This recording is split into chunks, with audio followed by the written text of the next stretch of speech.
Hey there, this is Jamie from Tapestry Hill Rhodesian Ridgebacks.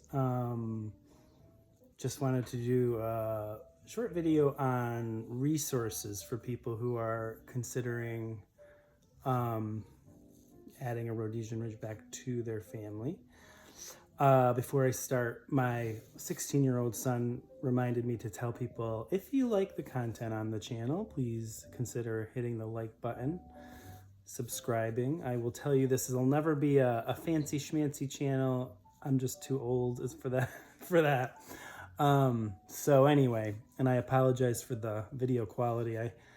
I'm new to doing this. So anyway, so resources. So most people today, are probably getting information from the web, doing Google searches. There's plenty of information on the web about the Rhodesian Ridgeback breed. Most countries today who have a significant Ridgeback presence in their country have a national breed organization. The United States, where we are, has the Rhodesian Ridgeback Club of the United States, which we are a member of. And that's a great resource. There's a list of breeders regionally.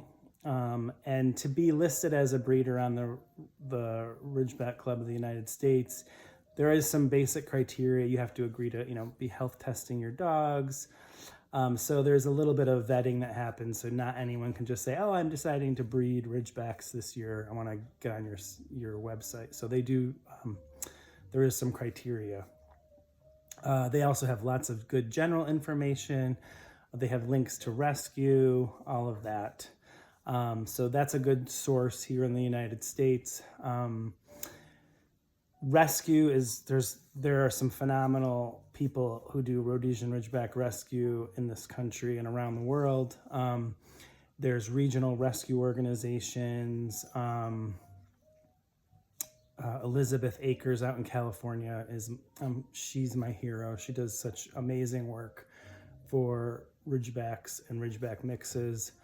And actually, if you're considering a Ridgeback and you don't want a puppy necessarily, although they do have puppies in rescue as well, or you don't necessarily care if it's a mix, and you're really just wanting a pet, there's plenty of dogs in rescue who need good homes.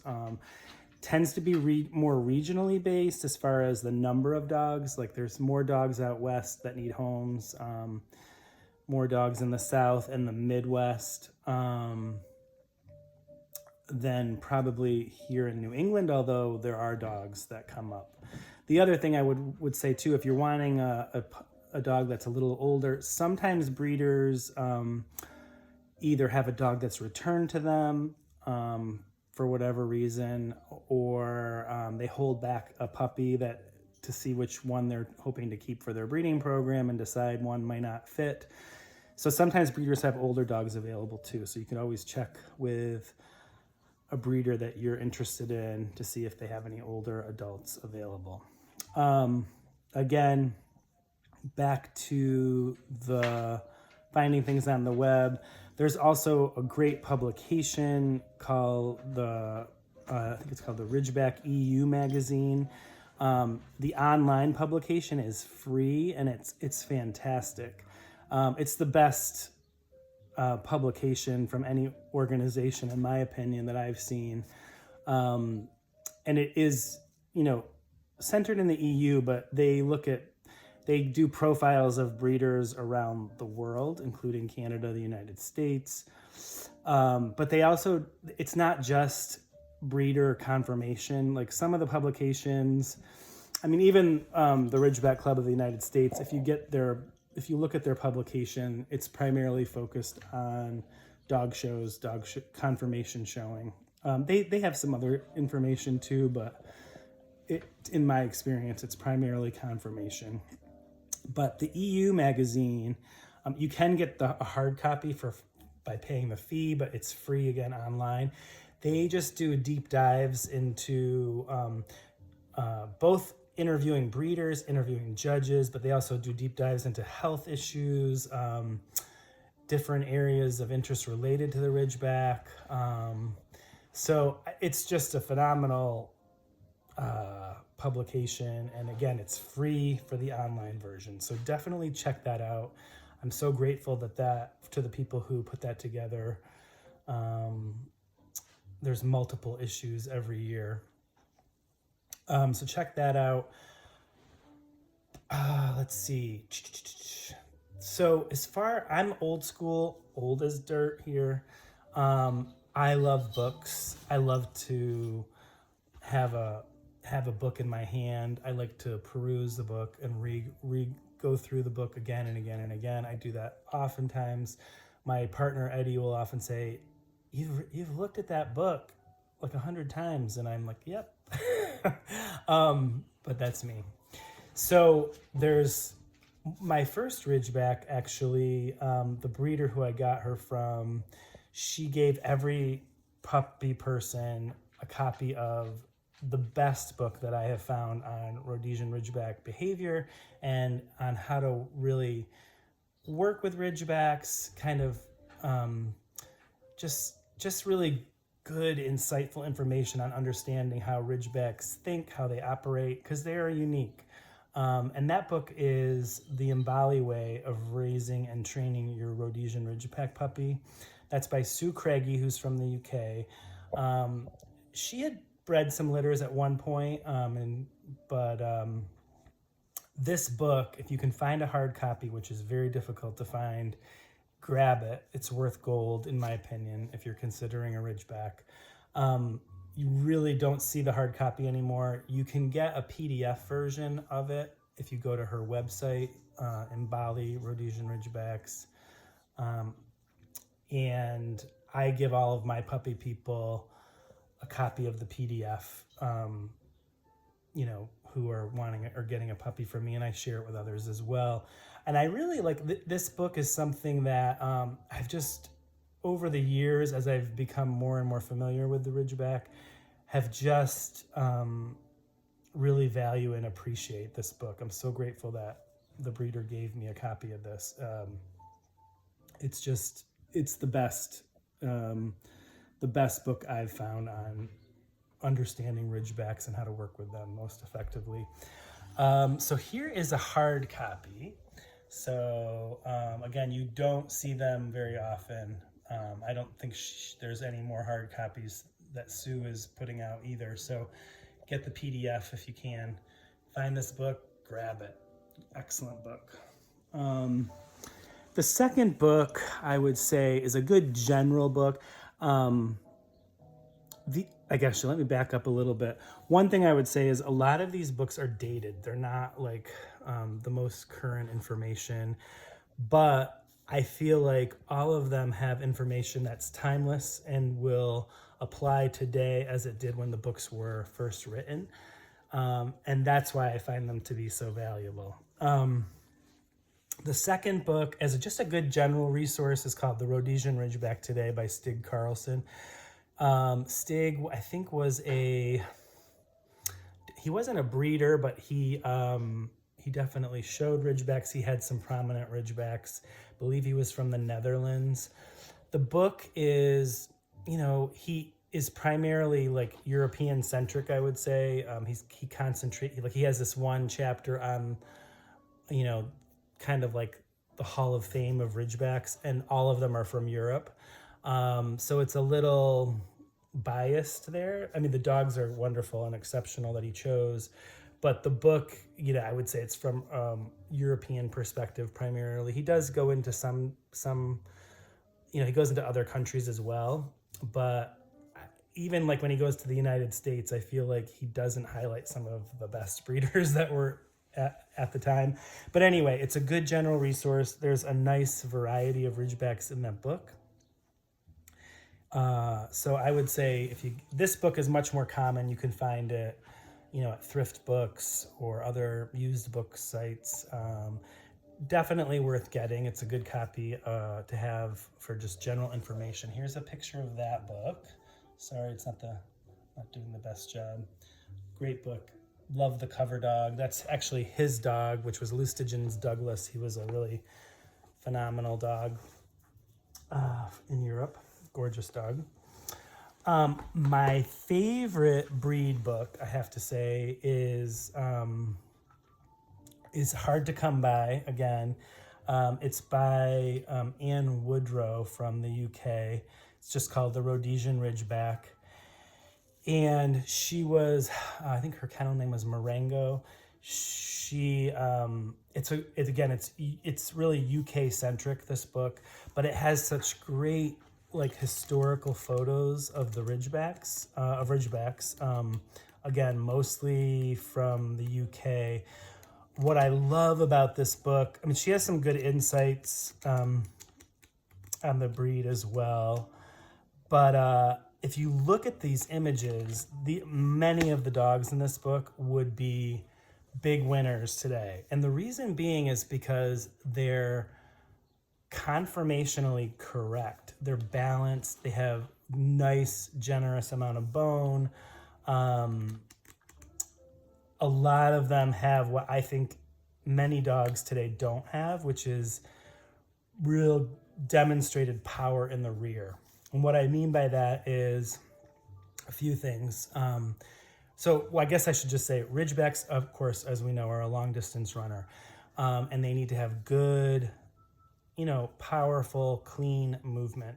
Movement in a breed is really driven from the rear. It's really the locomotion.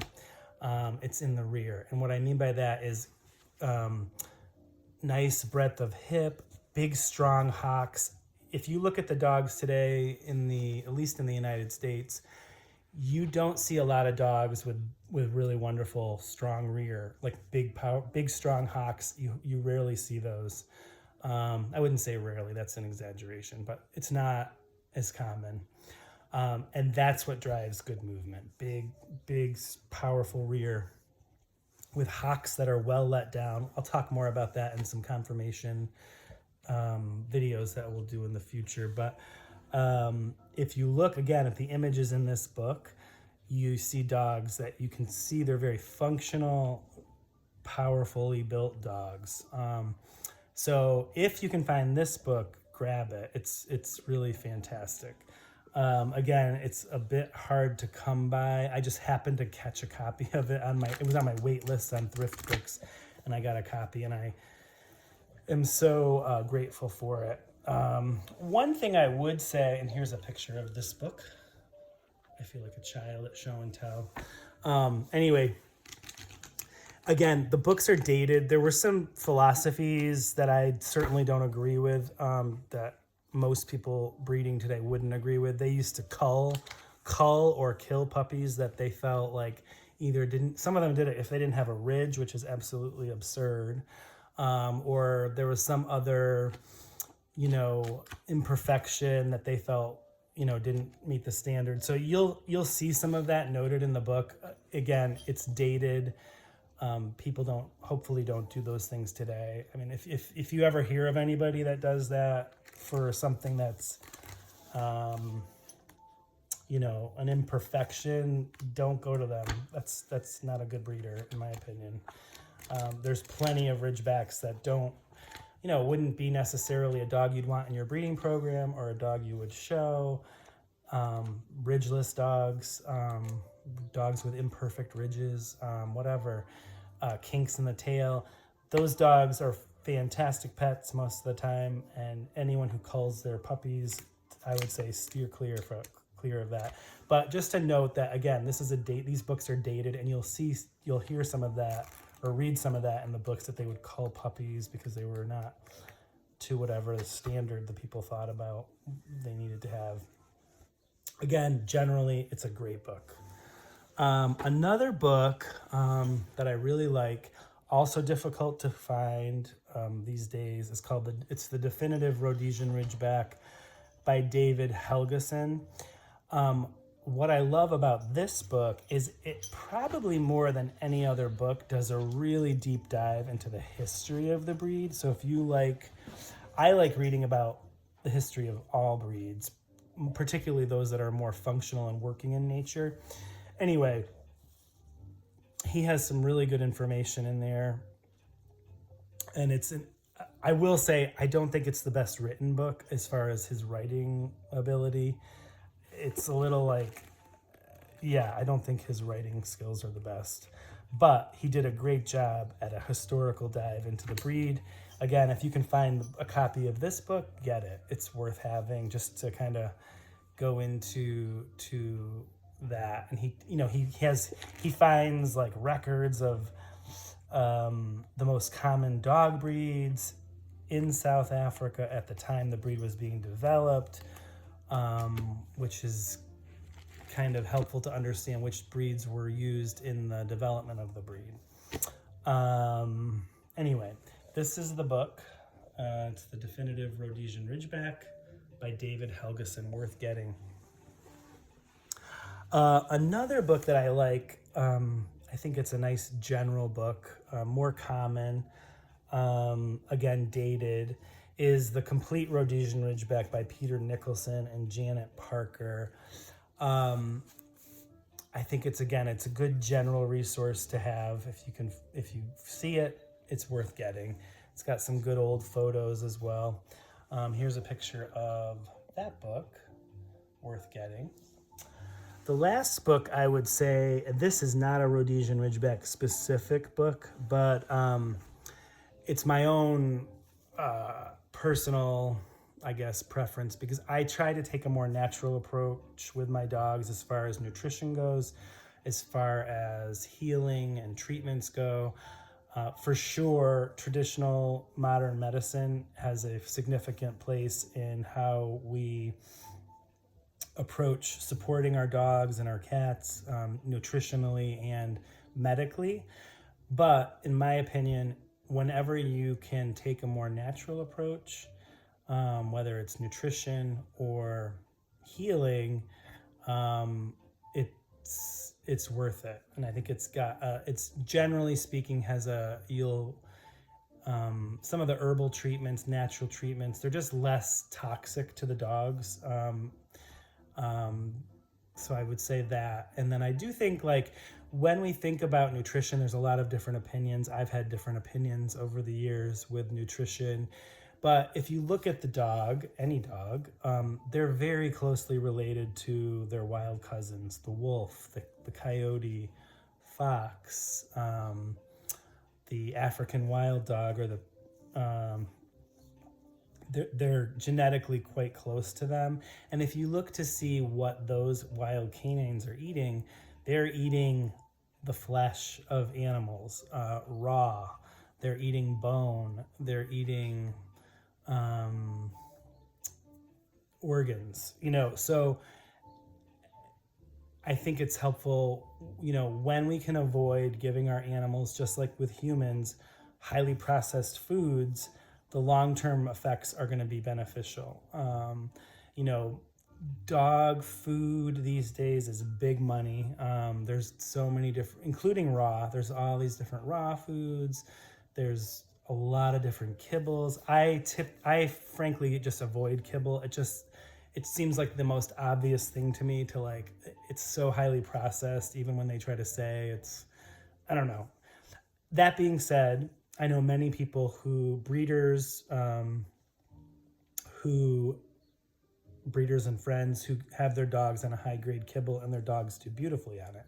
So this is more my opinion, but my dogs have almost, I think from the beginning, I've had them on a raw diet or a combination of raw.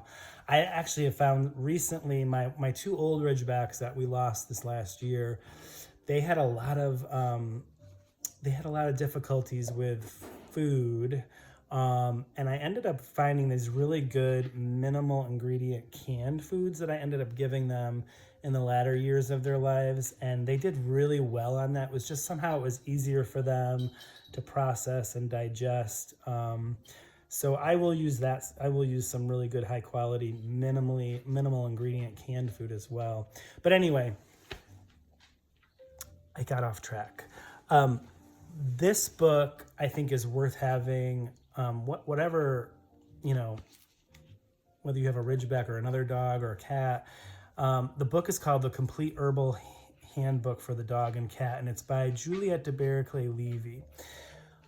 Juliette is long since passed, but there's a great documentary on her called Juliet of the Herbs, if you get a chance. I love documentaries, and that one's a good one. She was from the UK. She was born in a wealthy from a wealthy family. She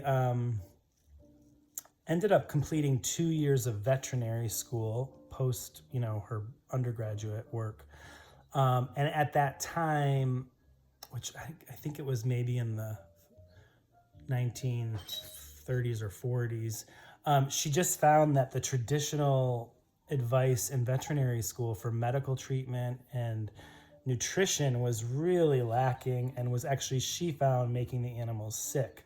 So she really turned to more natural approaches and then began to study herbalism. She kind of, I think, proclaimed herself to be a gypsy. She studied with some people that I guess I don't even know if this is a correct term, but they called themselves gypsies. And she found that their animals were extremely healthy. And she attributed that to the fact that they used herbal medicine for treatment. They didn't over vaccinate, and they fed their animals a more natural, raw diet.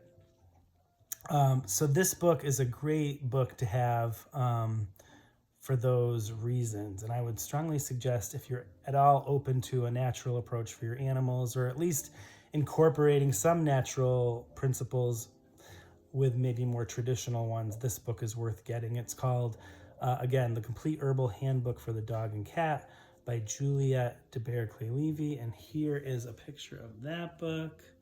This book is pretty easy to find.